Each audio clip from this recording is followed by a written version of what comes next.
Good afternoon, Bob. It's good morning for me. How are you? Yeah, good afternoon, good morning. Good morning. Good morning, good afternoon, whatever it is. You started to tell me something before we recorded. You were doing great until you turned on the news.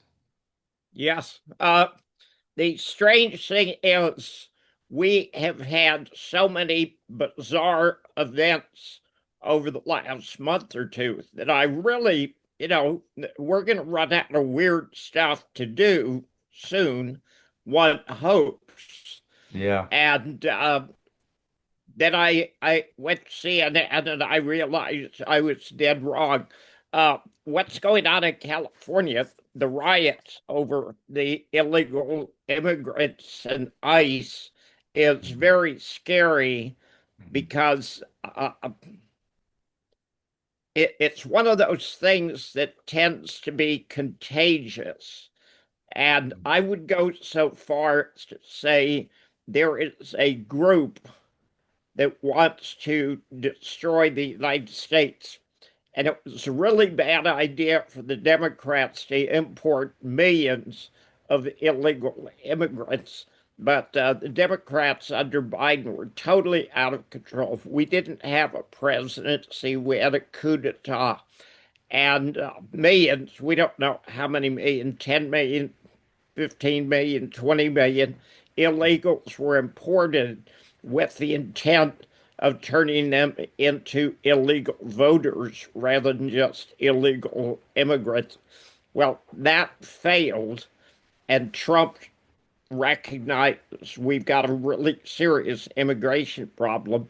So he has hired an exceptionally aggressive former border agent who is enforcing the law. And you can see what's going on in California is very, very dangerous. And it's on the verge of spinning out of control.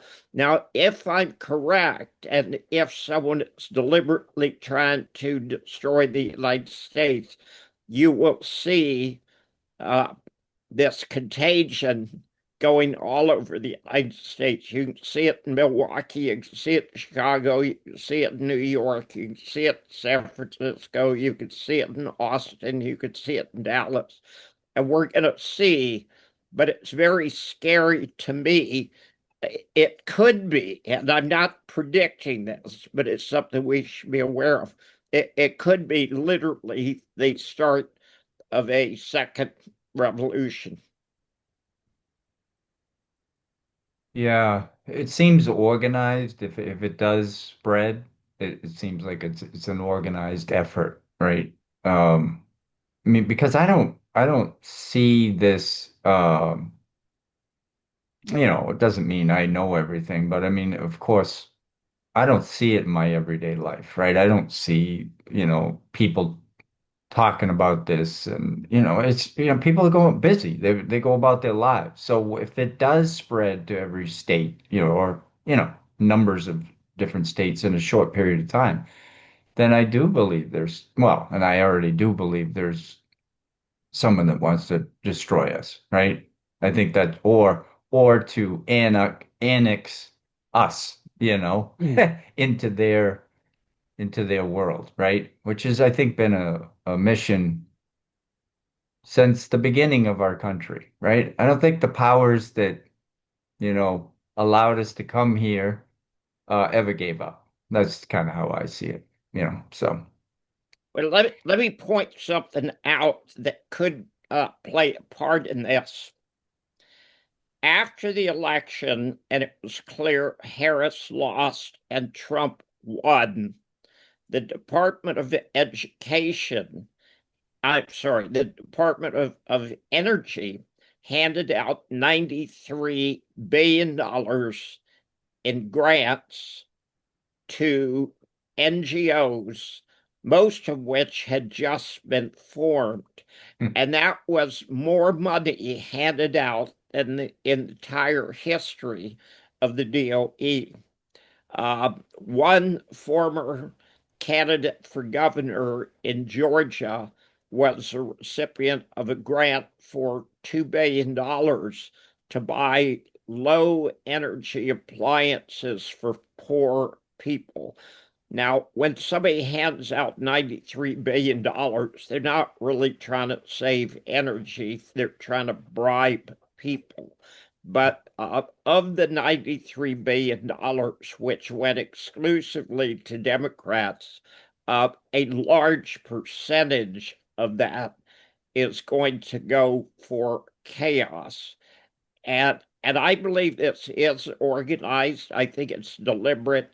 I've seen pictures in LA of people taking pallet loads of cinder blocks and just dropping them off near where the riots were taking place. And certainly, I've also seen videos of people hurling rocks at ICE and government vehicles. So we'll see what happens. And I'm not sure what the real solution is to this. Okay. No. Trump is cracking down, as I believe that he should, but the mayor of Los Angeles and the governor of California and the Democratic uh, representatives in California are supporting the rioters and the illegal immigrants. So the chance of this expanding and becoming 10 times worse is very real and very possible.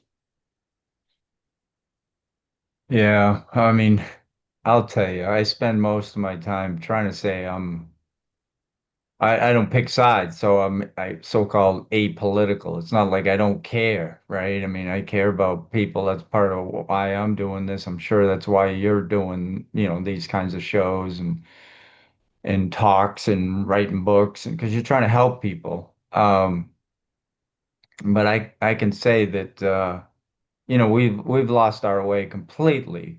Like when we have actual state representatives, elected officials, you know, doing this kind of stuff, it's because we've let the federal side of things, control us, right? Like, because they don't work for the states anymore. They're part of that whole corrupt thing in DC, and that's the way I see it. Um, and so um, I didn't really, I never want this to be about politics, but you can't separate, what these, whether you call it politics or not. It's just sheer corruption and criminality everywhere we turn. And, the propaganda that's going to be pushed out to the common man and woman is they don't get the truth because that's totally controlled too. That's been controlled, as we know, through the media. And that's been the objective, at least the whole 20th century, and then certainly continues into the 21st century. Well, we published a piece today by Chris Hedges called The Rule of Idiots.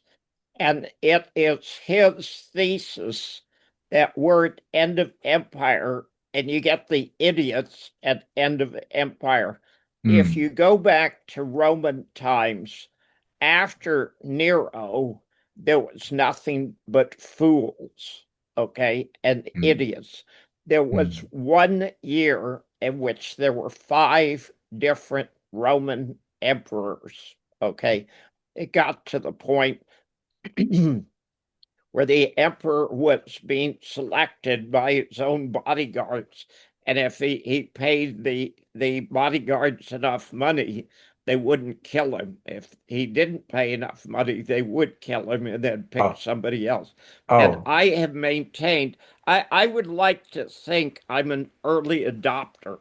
Okay. yeah. Not that I'm correct, but I'm early. I see things earlier than most people do. And what I'm trying to do is educate people. And we're at the end of empire. Okay. Nobody wants to talk about that because that's rather a dreadful thing to think about. But Yeah. we are at end of empire.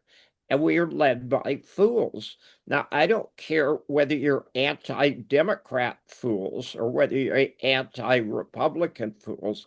We are led by fools. If you're a pro-Trumper, okay, you can just look at what he went through with Elon Musk last week, and they sounded like a couple of 13-year-old kids having a fist fight. It was just absolutely crazy. But if you go back to the idea that it's end of empire, and I'm convinced that it is, that's what you expect. Yeah. We had a posting from our last conversation, a comment put on uh, the channel um, that we sounded fatalistic, that you and I sounded fatalistic. And um, I think I don't see myself that way. You know, I want to share what I think is going on or potentially what's going on in some way, not like have some great insight, and of course bring you on for the conversation to get your insight because I do believe you see things earlier. You see things kind of plain, you know, like you're not mincing words for the most part. Usually it's pretty humorous, but yeah, I clearly see that there's a way to, you know, create our own reset. You know, you referenced the Great Reset in your book and so forth. Um, and I look at uh, once, you know, this is our opportunity. We've had the opportunity right along, but this is our opportunity to self-govern, to take it down to the individual and say, you know, um, how, people like to talk about making or creating the best version of themselves, like how can I be the best of me? And I think it's to wake up and stop expecting other people to do things for you, right? To think that these leaders, so-called leaders, are going to do everything. And I do want to mention Chris Hedges. I mean, that's great that you follow his work. I think he does an amazing work. Um, I've done I did a video on a story he did. I forget the woman's name now, but about what's happened with private equity and everything in this country, and maybe across the globe too, and how it's the destruction uh, of everything. Uh, so I'm kind of rambling, but I do want to jump a little bit because I have this idea that how do you, again, this may not relate to what's going on in California and the contagion that might spread, but it is corporatism, and corporatism has taken over the government. I mean, it really runs the government as far as I can see. And the place where the common man is feeding that. And again, this is not financial advice, it's just my thoughts. We feed it through Wall Street. We've given them all the power because they've convinced us that's the way that we grow our money because we're all fearful that we're going to run out of money when we, get into old age, right? That we're going to be like, so we've got to give them our money and blindly invest, which people do through their retirement plans at work and so forth, or their individual retirement accounts, their IRAs and so forth. And so I'm really concerned that we don't see that we have the power to kind of cut the head of the snake off and just, you know, start taking back control. And just wondered Oh, what your thoughts on. strange enough, you picked up on a very important point. Now, one book that I highly recommend everyone read is The Fourth Turning. And Mhm. the fourth turning is this 20 or 24-year period. It is the crisis phase when everything comes unglued. And the book was written in 1999, 26 years ago, but it was very wise and it predicted what was going to happen.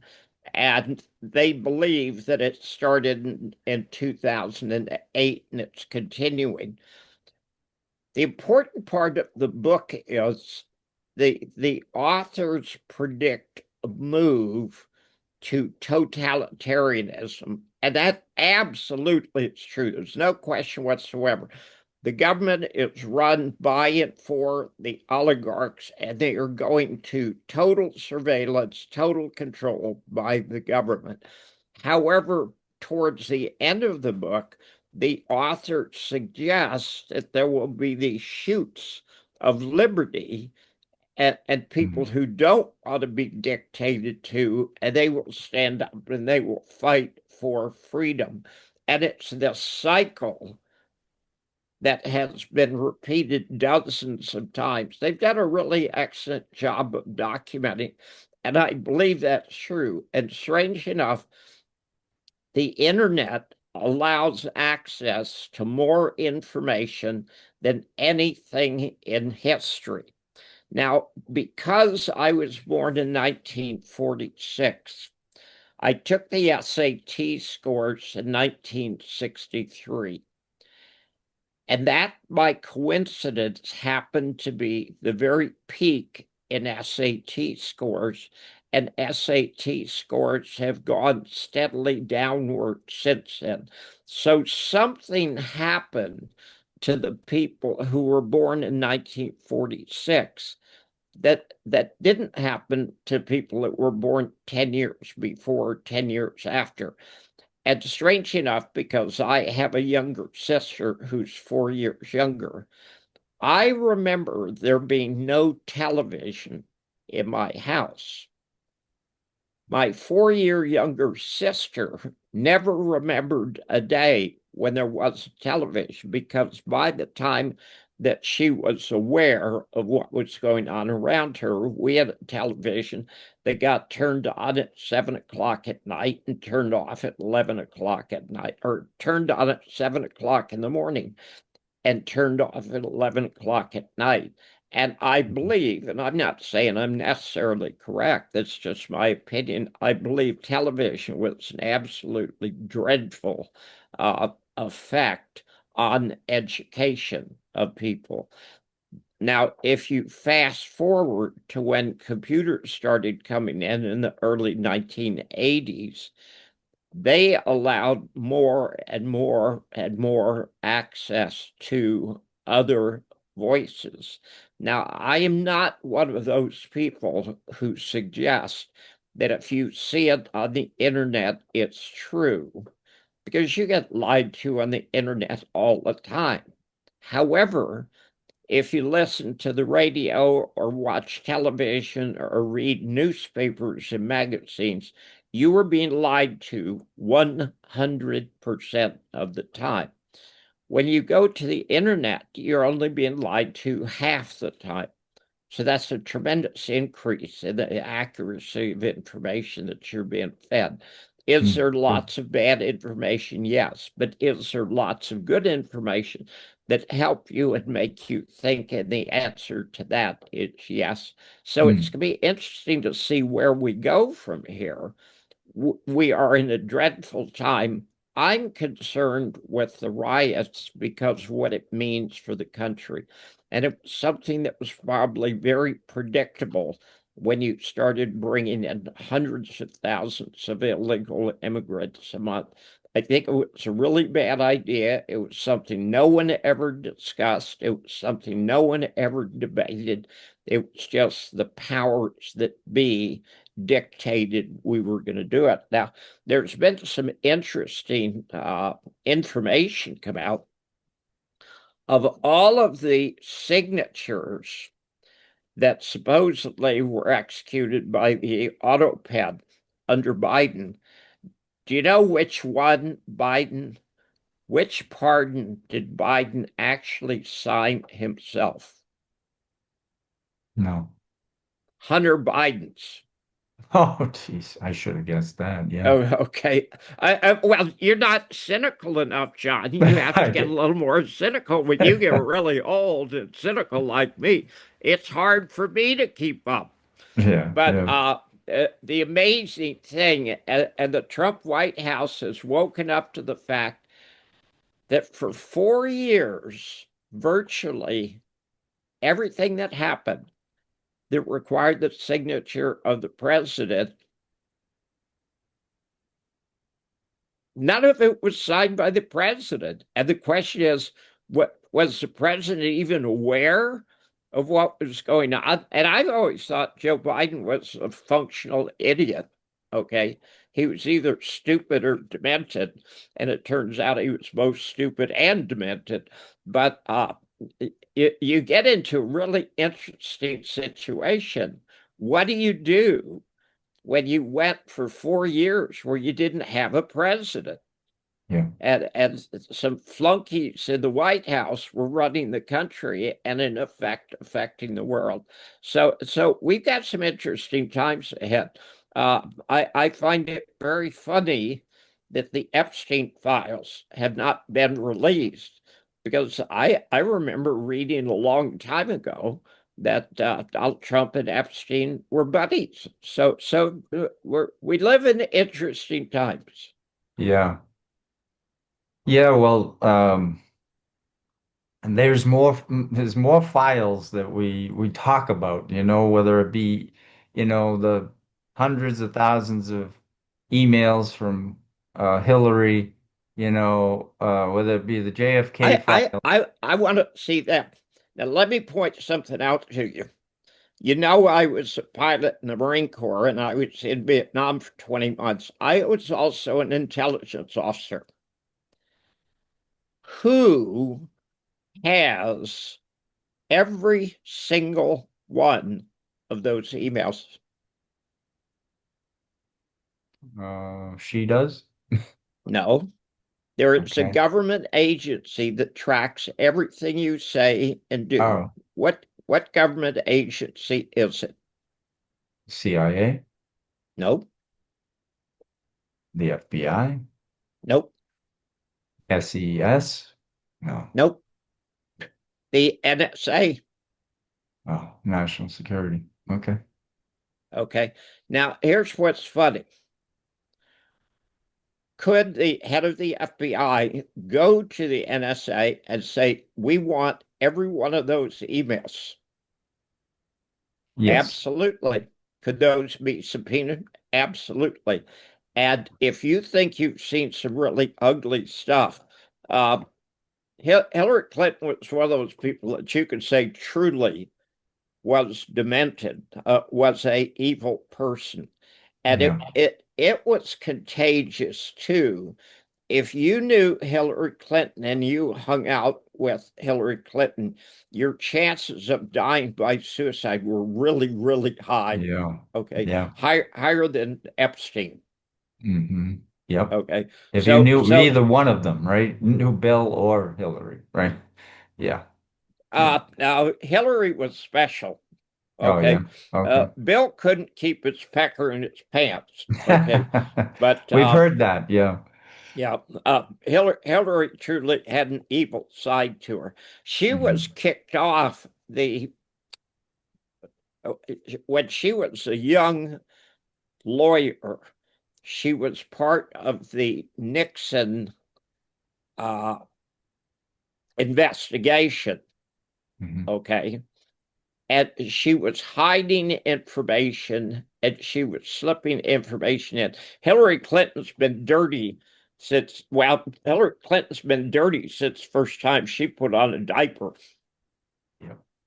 Yep. Well, so I was gonna say, the JFK, of course, you got Epstein, and even not getting, of course, the longer you wait, they probably wiped out any real clues of who was involved with JFK. But, people say, well, what did we learn? We didn't learn anything new. We're talking about, is there a magic bullet and all this stuff. For me, it's not about that. It's not about How many bullets were shot at these guys, and from what direction. Hey, they both the guys that got hit are dead. So, that's not the point. The point is that inside our own country, this stuff has happened back then and it's continued. This control, this um, cover-ups, all this stuff and we should be up in arms as Americans, I mean, maybe across the globe, but we should be up in arms that and say, we're not feeding you anymore. We're not going to keep giving you the power that you have. I feel like we need to take charge. We cannot look at these guys and say, hey, they know things we don't know, and they're gonna, represent us. Nobody's representing Americans. No, nobody. They're Well, representing their own. I'm going to disagree with you. Okay. Unfortunately, we're being represented in LA right now. Okay, because somebody represents you doesn't mean they're doing something good for you. They can be doing something Oh, bad for you. And yes. and to the extent that we'll see. I mean, we're literally going to know in the next week or two if this thing spreads like wildfire. It is organized, it is paid for, and somebody is doing it deliberately to destroy the United States. And I believe there's an excellent chance of that being true. But I think that LA is closer to representing Americans. They're either oblivious to what's going on or they're out doing illegal things. So it's a scary time. Chris Hedges was really smart, and he talked about the history of societies and Rome and Spain and what happens at the end of empire. It's end of empire. Now, to say that it's pessimistic is not necessarily true because you can be pessimistic and realistic at exactly the same time. I Hmm. am terrified of what I see. I mean, literally last week, all we had to worry about was World War III. Okay. We've got the president of the United States, and we got to ask him, was he aware of the drone attack on Russia's nuclear fleet, which just happens to cross the Russian red line Hmm. into using nuclear weapons? Well, that was last week. Now we got riots of our own. I'm going, damn, I wish Yeah. things would slow down a little bit. Yeah, exactly. And yeah, do you feel like the public, I mean, obviously today's a big day, 'cause people are going to wake up to this news and people will be talking about it. But prior to this morning, do you think people were waking up to things are just upside down? Well, There's no, something. that's a good point. It's a really good question. All of the surveys done in the last few years, if you paid attention to it, the percentage of Americans who believe we're on the wrong path is very high. It's like 70 or 80%.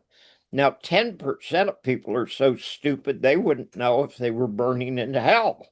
But Mhm. 70 or 80% of people saying we're on the wrong path means people understand we are on the wrong path. And I had really hoped for major changes under Trump, but Trump is starting to scare me. Okay, there are some things I really approve of. Approve of Holman. I approve of Robert F. Kennedy. But at the same time, uh, Epstein didn't get released. The JFK files didn't get totally released. They're saying there's 600,000 more records, and we have bad things going on. The riots are dangerous because it could change the direction of the United States uh, in a few weeks. What direction, what if you, it's Probably a You dangerous could go game. you could Yeah. go into total chaos. Total chaos. Okay. What If does you go what does back, that look like? What does total chaos look like? think Kent State. Wow. Okay. That's Okay, bad. here's the deal. Okay, and it's important. The Secretary of Defense has notified uh, Trump and the governor of California that he's got Marines standing by at 29 Palms and Camp Pendleton. And I think there were 2,000 Marines at Camp Pendleton and 500 Marines in 29 Palms. I was a Marine. Okay. You were trained to shoot people. And if they go in and they're trying to break up those riots and people start throwing bricks at them, they're going to shoot them. Okay. And as soon as they do that, we're the most heavily armed in society, with a single exception of perhaps Afghanistan. And people are going to start shooting back. This could turn into a revolution. And the scary thing is, it's a revolution without a possible uh, good end to it. Okay, this isn't a revolution for freedom. This is a revolution from total chaos when you've got chaos on both sides. So there are scary things happening. Somebody's behind it, and it easily could spread. Yeah, well, so cheery. I don't know if my listeners, my watchers or viewers are up for this, but I'll just continue, to this point of, Trump maybe scaring you a little bit. I've often thought, how did this guy come into power? Because people that made sense to me in the past got no real attention. They got some. The first guy, Ross Perot, you know, and I often say to people, uh, can you hear that large sucking sound? And I said, do you know who said that? And they say, no. And you know that it was Ross, right? Yeah, And but here's what's really funny. There's something about me you don't know. oh, you worked for him, right? I used to work for Ross Perot. Okay. Well, yeah, and I know nothing about what your experience was like, any interaction with him or just what you saw firsthand. But I'll just continue and then we can come back to that if you don't mind. Is, this whole thing about, Trump trying to take all the manufacturing, and bring it back to this country and, build up our manufacturing base. And I said, geez, back in the early 90s, Ross was saying, that's the sound of all the manufacturing jobs leaving the country. That's the large sucking sound. And that, He understood the Chinese, the Mexicans, the Canadians did not steal our manufacturing. yeah, we We gave it gave away. it away. Yeah, yeah. And we've fed it. I say we are in charge. We the people. We've we've I, we thought it was I wouldn't go that far. Okay. well, I I'm say not that sure we're in charge. Somebody's in charge, but it ain't you and me. well, we fed it. We fed it. We thought, oh, this is great. Like I'm not talking about NAFTA necessarily, but of course, all the manufacturing went to China and other places, Mexico. Of course, part of NAFTA, I guess. Um, yeah, the one time I went to what they call, oh, what do they even call it? The Friday before, or I guess the Friday right after Thanksgiving, Black Friday, or, where Right, everybody right. goes in and shop. One time I've done that where I went out, and I think they pushed it to starting like Thursday night, Oh right yeah. after Well, you no, thank, Thursday, they start it 10 days in advance. yeah, yeah, Okay. Our exactly. our So pre-Black Friday super sale. I ended up I'll just say a big box store, and people are pushing around carts, and these huge TV boxes are sticking out. I mean, oh, you can't even get by anybody in the aisles. I'm like, okay, so we thought this was great, eh? All this cheap stuff. And I said, well, how does Trump get in? Because nobody really listened. Of course, he got 19% of the popular vote, that being Ross Perot back in 92. But that was even after he backed out, during the summer, because somebody in his family was threatened, I guess. At least that was the story. And so, of course, he didn't get many electoral votes. But then the other guy is Ron Paul. Like, to me, I'm not saying in fact, he disappointed me in some ways because I said he didn't seem to really want to be president.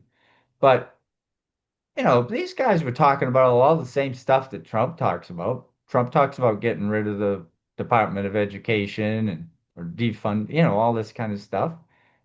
Maybe even getting rid of the IRS and all the things that they made Ron look like he was a crazy man, you know? And somehow Trump gets in. And Trump seemed to me, I mean, I don't know the guy really, other than what I see as a public image. Um, he seems like a crazy son of a gun, you know? Yeah, but here's the deal. I can tell you in one word why he was selected. Okay. Harris. Oh, okay. Okay. Yeah.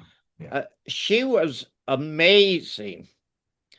She climbed the ladder of success in politics on her knees. Yeah. She was so dirty in so many ways and never actually succeeded in any election. When she was running for when she was a candidate for Democratic candidate for president, I think she had 1.5% of the vote. Yeah.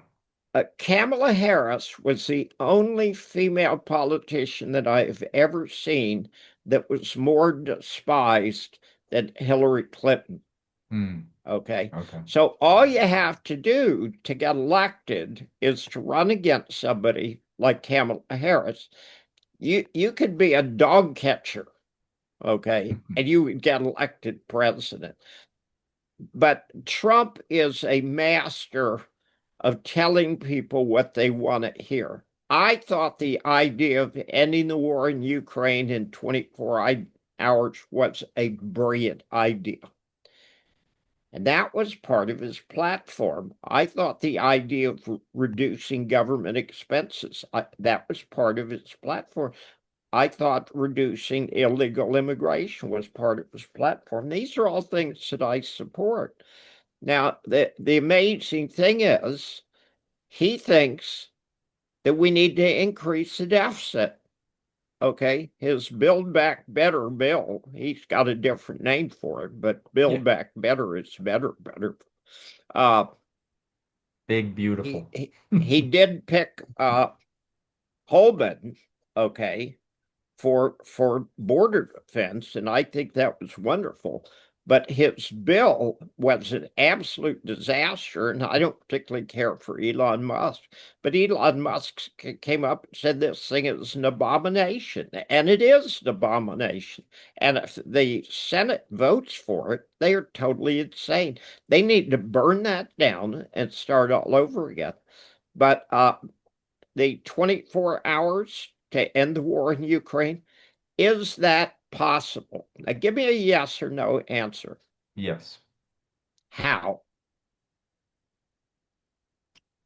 Um, I'm not 100% sure, but I feel like, um, Okay, you yeah. can't say yes if you Okay. can't give me an answer.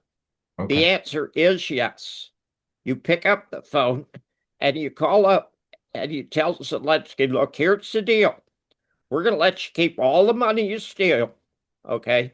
But we've got a limo waiting outside that's going to take you to the airport, and we're going to give you free passage anywhere in the world that will accept you The war is over. We're not paying for any more of your drug-induced stupidity. Okay?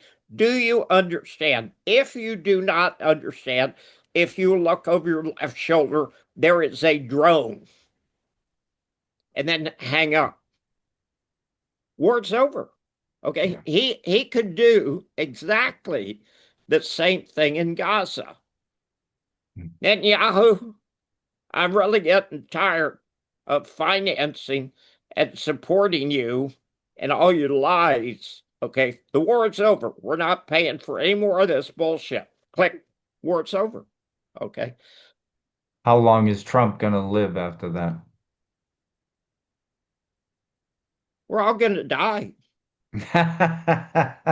Let me give you a number that's really amazing. The Nobel Peace Prize was given to Barack Obama.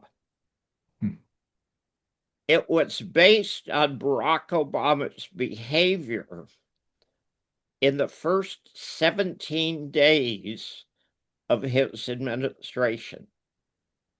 Okay, and the reason I say 17 days, because there is a period at which the committee that selects whoever's going to get the Peace Prize has to make their decision. And just by coincidence, it was 17 days Okay. after he was took the oath of office as Okay. presidency.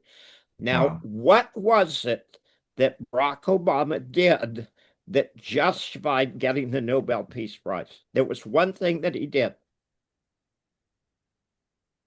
You're gonna tell me. He didn't start any wars. He went 17 days and Oh, didn't start a single fucking oh, war. but That's then, amazing. I yeah, mean, but how many times have you ever had a president do that? We got Trump talking out of this side of his mouth and this side of his mouth. When he does that, I always wonder, gee, Donald, when you talk out of both sides of your mouth, doesn't your tongue get in the way? So we yeah, got this crazy thing. Uh, Obama proved how little the Nobel Peace Prize was, and make no bones about it. Donald Trump would love to have the Nobel Peace Prize, and he could have earned it. He could have made two phone calls, and he could have earned the Nobel Peace Prize. And mm, instead, okay, I'll give you another incident, and here's why I get turned off by Donald Trump.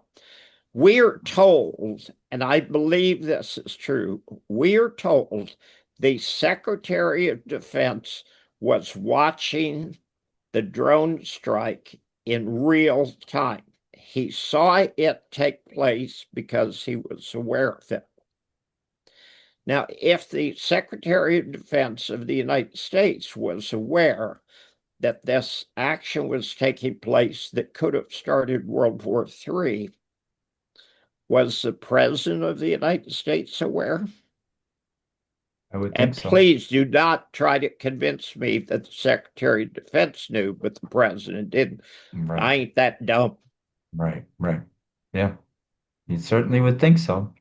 So yeah, So much for the 24 hours to yeah, end yeah. nuclear war in Ukraine, and so much for 24 hours to end nuclear war in Gaza, and so much for eliminating the IRS. When he talked about the IRS, you know what he failed to mention about taxes? The bigger amount of taxes are for Medicare and Medicaid. So you'd eliminate the IRS, and it doesn't mean you're not writing checks. It Mhm. just means you're writing to the Treasury Department rather than to the IRS. So Yeah, yeah, uh, yeah.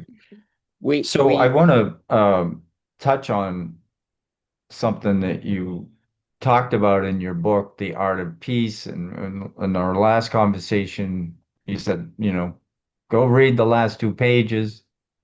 Um, and I want to read something before I get to that. And it was whether people like these guys or not, um, Ronald Reagan um, was quoted to say, man is not free unless government is limited.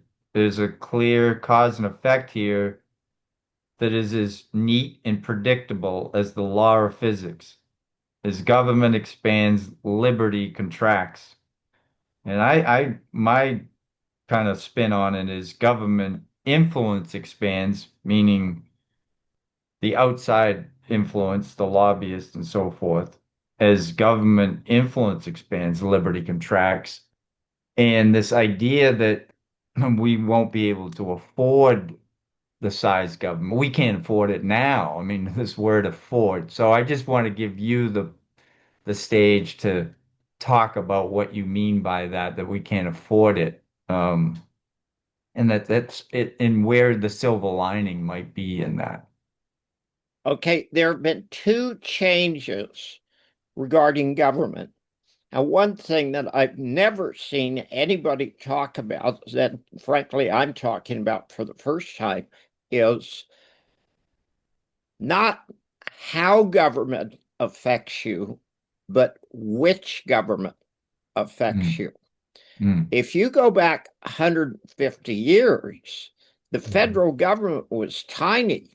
Yeah. Okay, even the state governments weren't particularly important. It was the local governments who had the most power, Mm. and then the state government, and then the federal government. Of course, that's been totally reversed now. Yep. In Totally reversed. 1913, prior to the Federal Reserve, what federal agency did most Americans have the most association with? What federal agency affected their life more than any other? Hmm.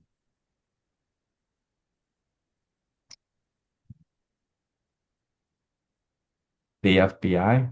I don't know. The FBI didn't exist. No.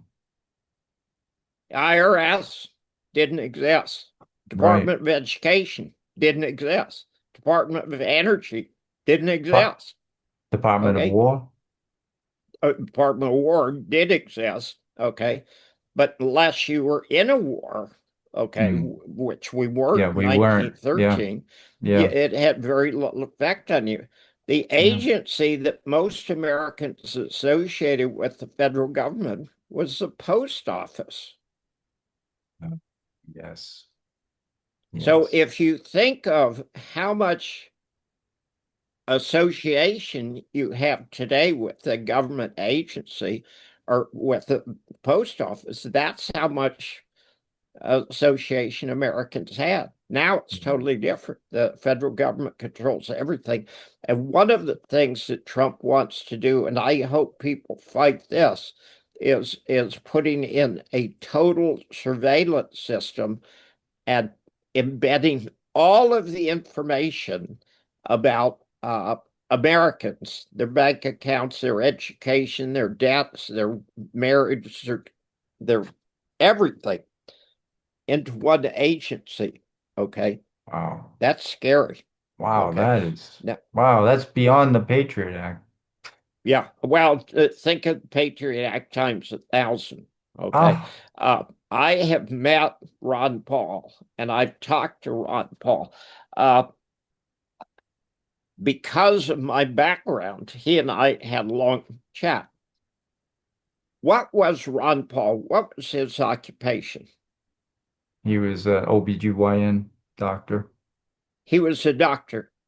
He Okay. was a doctor, What yeah. was his association with the military? Was he a reservist? I don't No, remember. no. No. He was on active duty. Oh, he was. Oh, Yeah. I don't remember that. I don't He remember he that. was he was a flight surgeon. Oh, okay. Okay. Okay. So he was a flight surgeon about the same time I was a pilot. The only doctor we ever had anything to do was with the flight surgeon. And in the military, certainly pilots get a lot of attention because you got to be in peak health. And because I was a pilot and because I had a lot of association with flight surgeon, and because Ron Paul had been a flight surgeon, I met him at a conference in Arizona. We spent about 30 minutes shooting the breeze. And Ron Paul was an amazing person.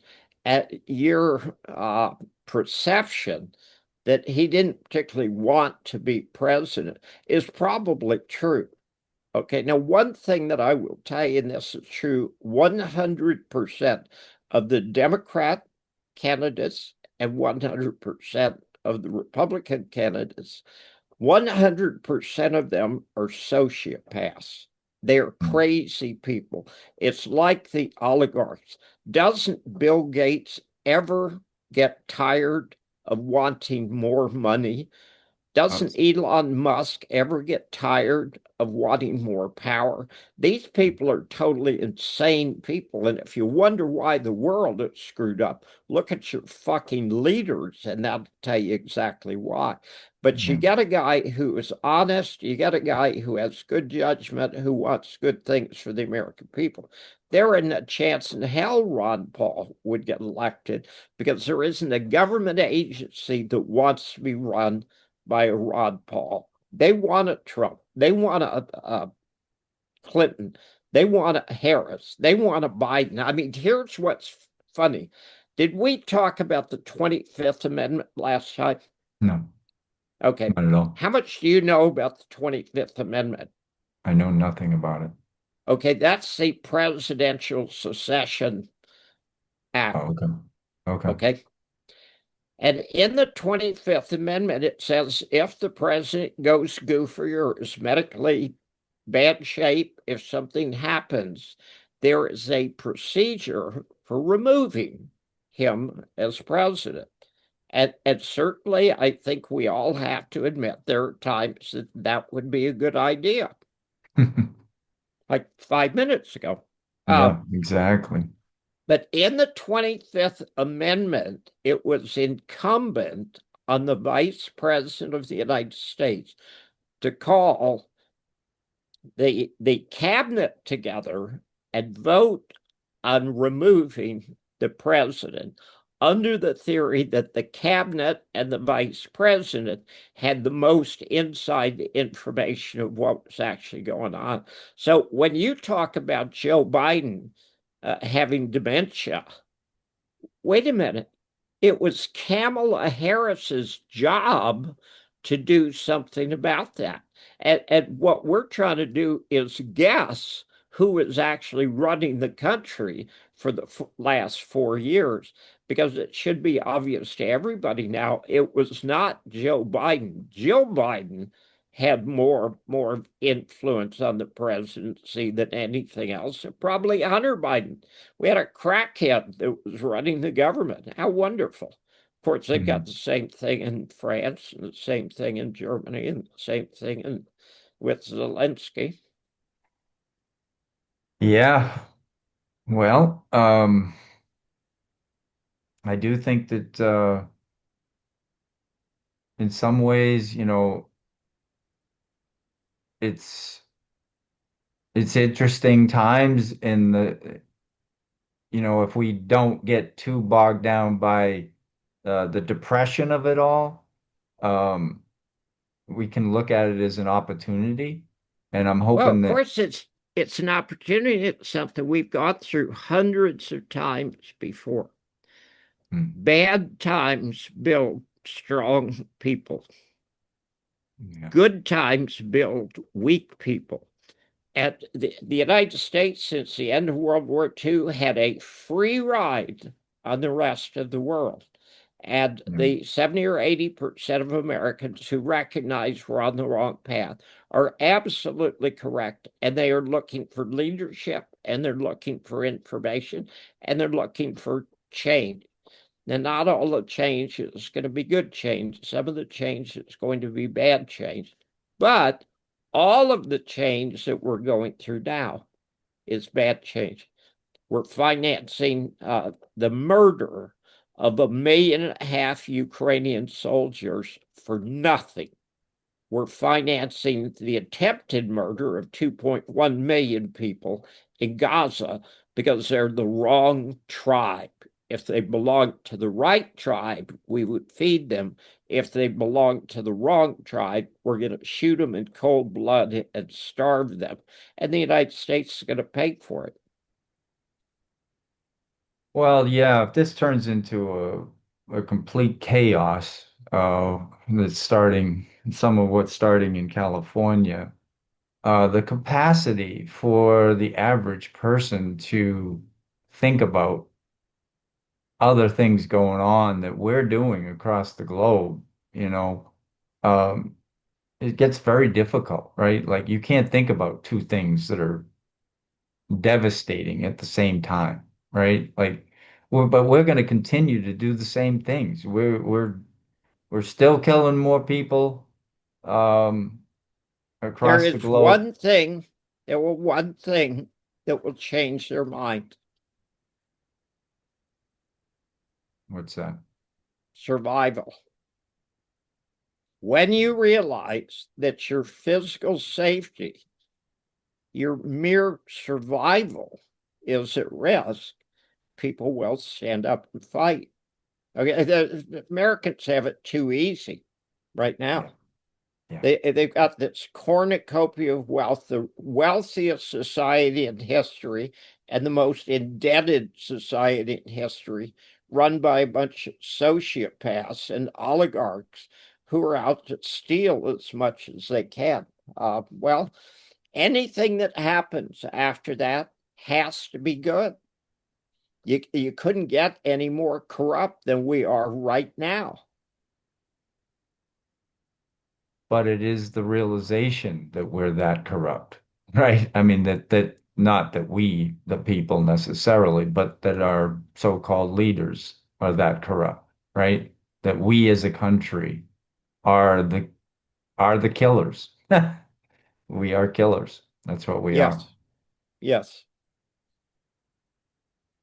And when we come to that realization, then we have a chance. It's the same as you talk about the drunk, right? Like, I mean, I know firsthand, until you hit your bottom, right? Until you realize I'm either gonna live or I'm gonna die. If I continue to do this, I'm gonna die, right? Well, strange enough, that would be a good thing for Americans to wake up to.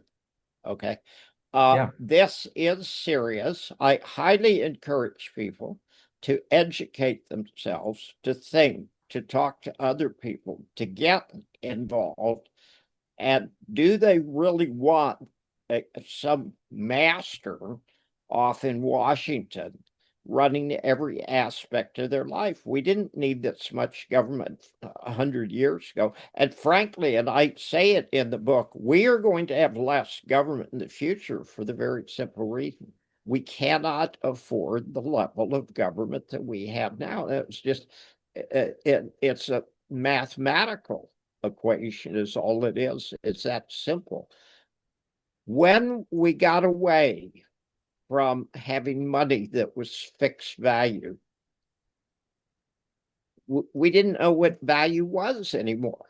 Okay, the value Sure. changed every day. I'm going to ask you a little bit of a trick question. Okay, from Monday noon until Tuesday noon, 24-hour period, with the markets open, how many times does the value of the US dollar change? I would have no idea how many times it changes. 1,000, two Yeah. thousand. Yeah. Okay, it's up, down, up, down, up, Yeah. up, up, down, down, down, up, Yeah. down, up, down. It's constantly changing. Now that's Yeah. insane. Okay, if you were a tailor and the length of a meter changed 1,000 times in a day, and you Yeah. made me a suit, how well would it fit? Probably not well. Not very well. Okay, Yeah, there are not some very things well. in life that should be fixed. Now, one thing I'll absolutely give French credit for is they invented the metric system. If you didn't have the metric system, why does a car in the UK 50 years ago get 25% better mileage than the exact same car in North America. I got a The lot of I don't gallon know. the gallon was bigger. Okay, gotcha. Okay, I when I went to gold conferences, I used to have a stack of Zimbabwe $100 trillion notes. Oh, you did, And I yeah. would start off by saying, look, I mean, I hate preaching. Okay, so you're not going to hear preaching. I don't do that. And I don't have any kind of, control thing that I'm supposed to say. We're just going to Right. sit here and chat. Yeah. How many people would like to be a millionaire? Of course, everybody raises their arms. And I'd say, okay, I'm going to ask some questions, and whoever can answer the question, I'm going to make a millionaire. Everybody got a big shitty grin on their face. So, which is heavier, an ounce of feathers or an ounce of gold? They're the same. No, they're not. An They're not. avoirdupois ounce has 28 grams.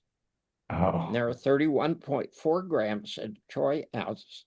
Gold is measured in troy ounces, not in yeah. avoirdupois Yeah. ounces. Now, somebody in that audience would understand that, would answer the question correctly. So, Yeah. what would I do?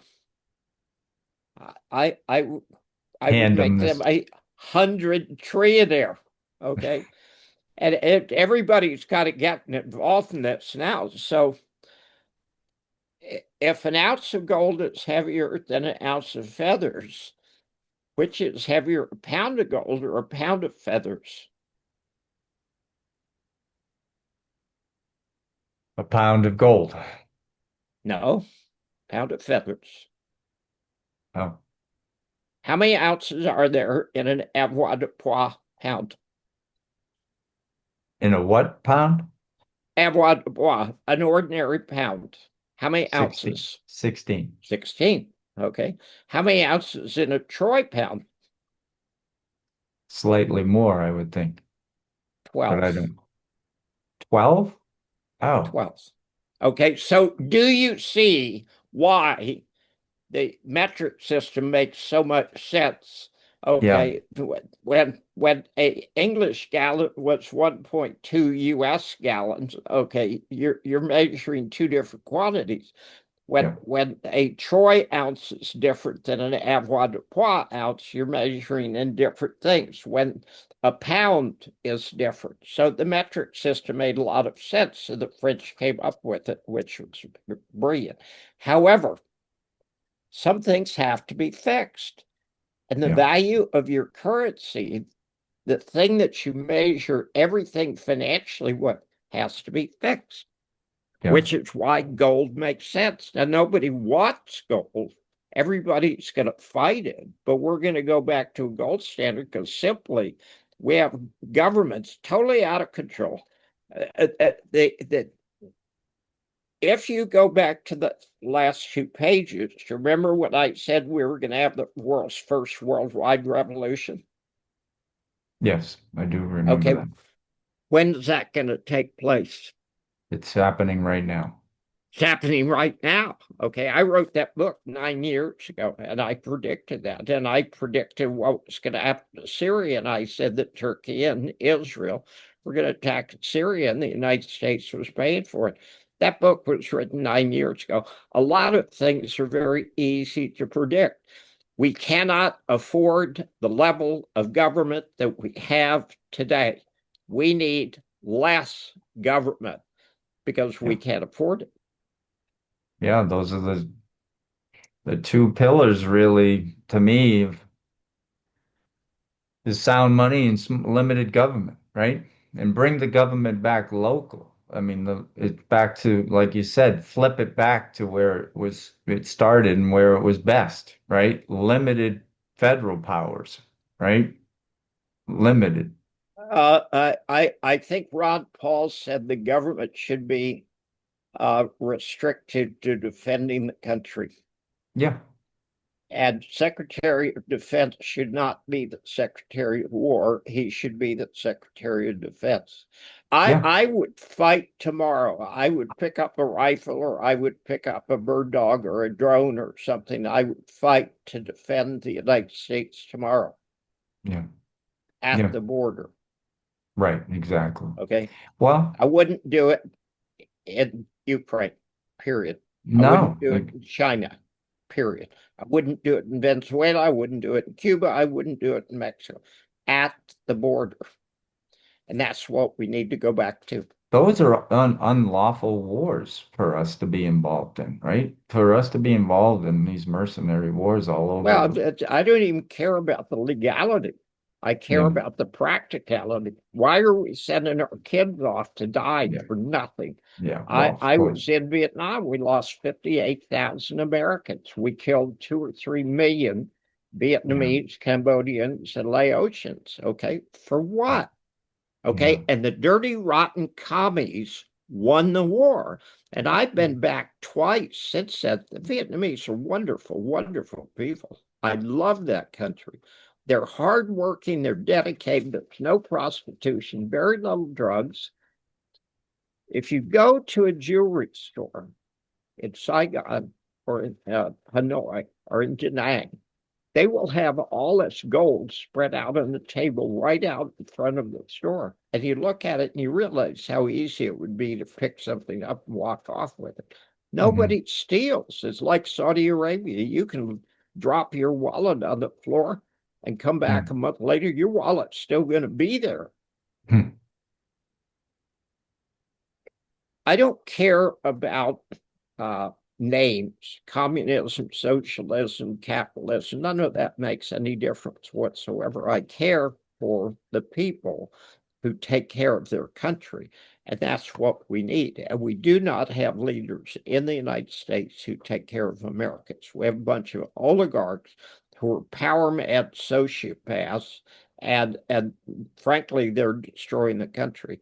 And I don't know whether it's Soros or whether it's Clinton or whether it's Madeleine Albright. I don't know who it is trying to destroy the United States, but I'm pretty sure somebody is. can we can I put a question to you to try to wrap this up a little bit into something I talked about earlier? Um, No, no, okay, okay. no, of course you can. Well, thank you. So, But only one question. all right. So, what do you think of my thoughts of cutting off Wall Street with all the funding that the Americans do of that system and what that would do for us? Well, maybe that's two Uh, questions. you cannot have an economy in a small town where you've got a hairdressing salon and an Indian casino. And that is not to diminish the value of Indian casinos or hairdressing salons, but that is not an economy. Wall Street sucks, I think, 32% of the economy, and all they're doing is shuffling pieces of paper back and forth. If you had honest money of fixed value, you would not need Wall Street. Wall Street is nothing but a corrupt casino.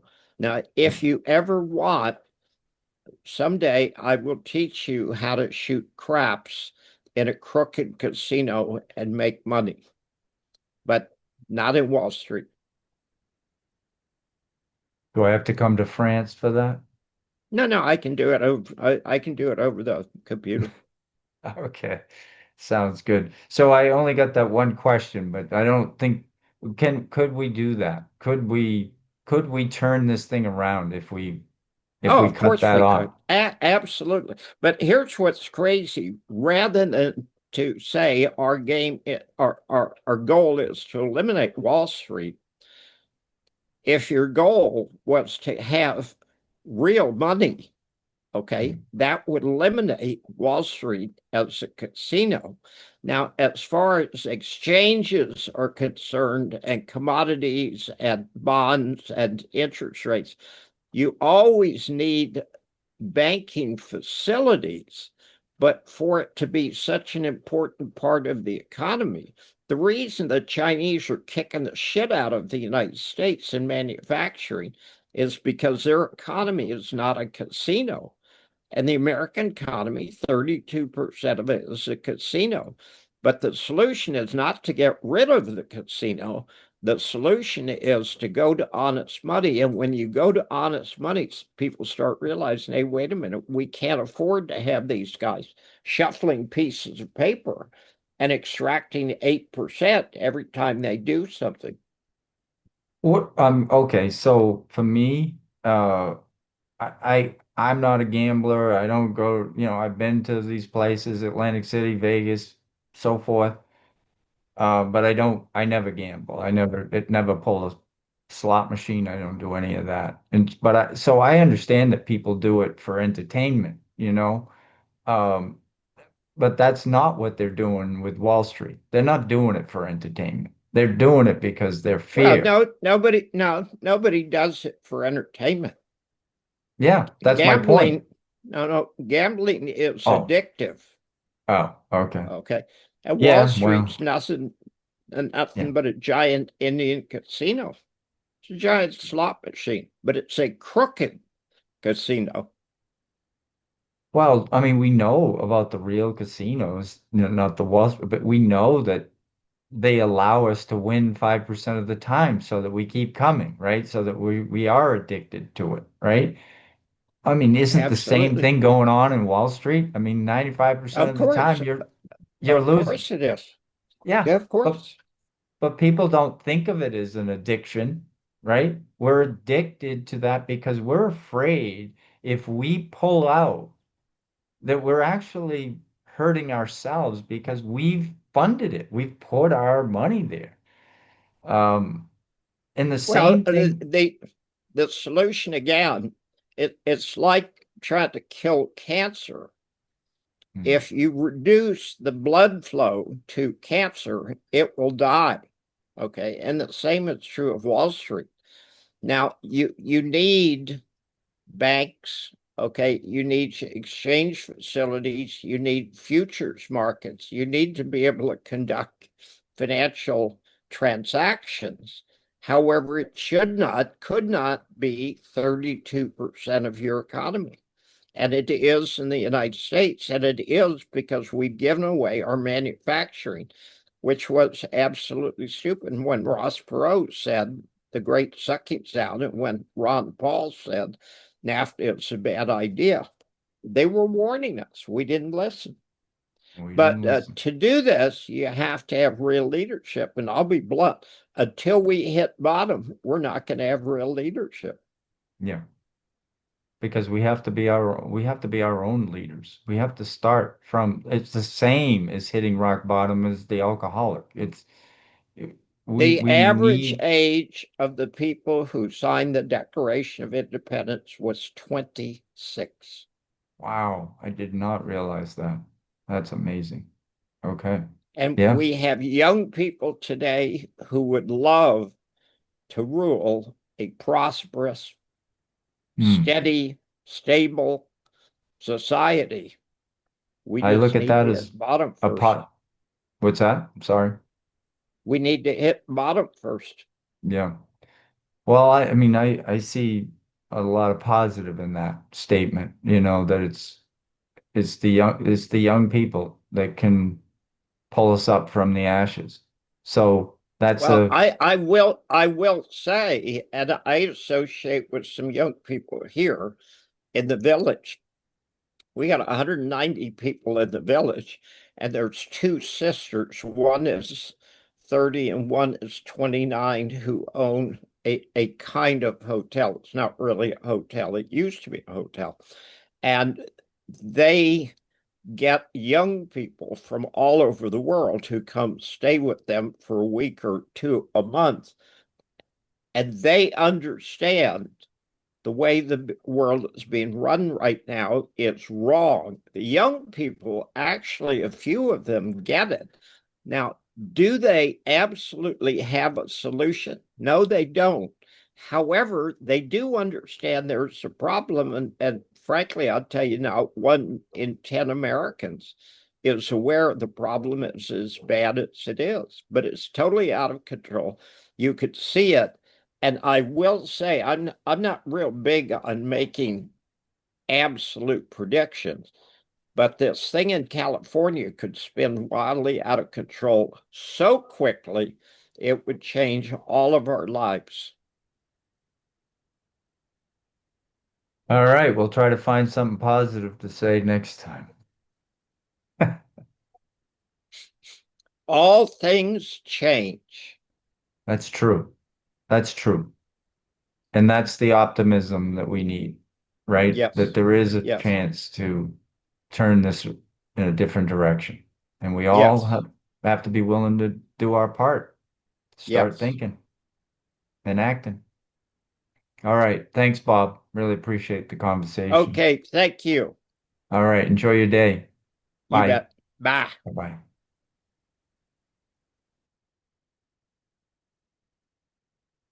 So thank you for joining us. I really appreciate you listening to that windy road.